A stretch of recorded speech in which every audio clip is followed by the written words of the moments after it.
የሰማይና የምድር ኔትወርክ። አንድ በጣም ዘመናዊ የሚባል አሜሪካዊ ቢዝነስማን፣ አንድ ብልጥ ኢትዮጵያዊ ግብርና ባለሙያና አንድ የሲሊከን ቫሊ የሰው ሰራሽ አስተውሎት ወይም ኤአይ መሐንዲስ ሆነው በበረሃ ላይ ሲጓዙ አውሮፕላናቸው ተከስክሶ ባልታወቀ ደሴት ላይ ይወድቃሉ። ደሴቱ ላይ ለብዙ ቀናት ሲንከራተቱ ቆይተው አንድ አሮጌ አምፖል ያገኛሉ። አምፖሉን ሲያሹት አንድ ግዙፍ ጂኒ ወይም መንፈስ ብቅ ይላል። ጂኒው ግን የዘመኑ አይነት ስለሆነ እንዲህ ይላቸዋል። ሰማችሁ? እኔ እንደ ድሮ 3 ምርጫ አልሰጥም።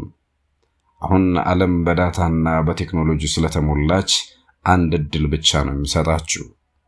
እሱም ካላችሁበት ቦታ ሆናችሁ ወደ ፈለጋችሁት ሀገር ስልክ መደወል ነው። ነገር ግን ለስልኩ የሚከፈለው በደቂቃ ነው። ሂሳቡንም የምትከፍሉት በነፍሳችሁ ነው አላቸው።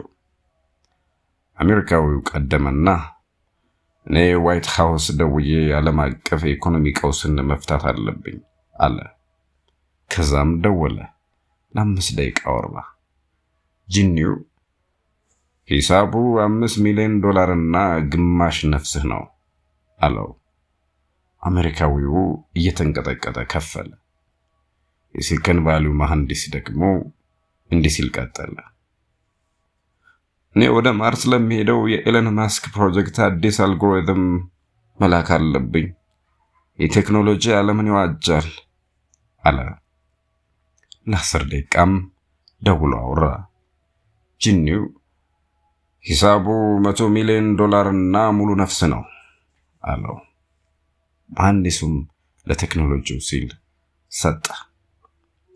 ተራው የኢትዮጵያዊው ሆነ። እኔማ ወደ አዲስ አበባ ደውዬ ቤተሰቦቼንና ጓደኞቼን ሰላም ማለት አለብኝ አለ። ከዛም ስልኩን አነሳና ስለ ዘመናዊነት፣ ስለ ኑሮ ውድነት፣ ስለ ሰፈር ወሬ፣ ስለ ፖለቲካ፣ ስለ ዝናብ፣ ስለ ግብርና ለ2 ሰዓት ያህል እየተንከባለለ አወራ። ንግግሩን ሲጨርስ ጂኒውን እሺ ስንት ነው ሂሳቡ አለው።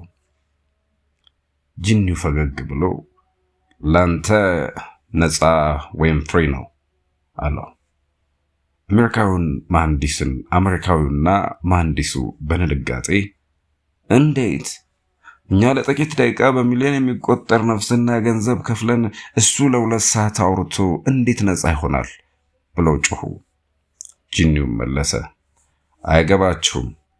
እሱ የደወለው ከሲኦል ወደ ሲኦል ወይም from hell to hell ስለሆነ ሎካል ኮል ወይም የአካባቢ ጥሪ ነው የሚባለው።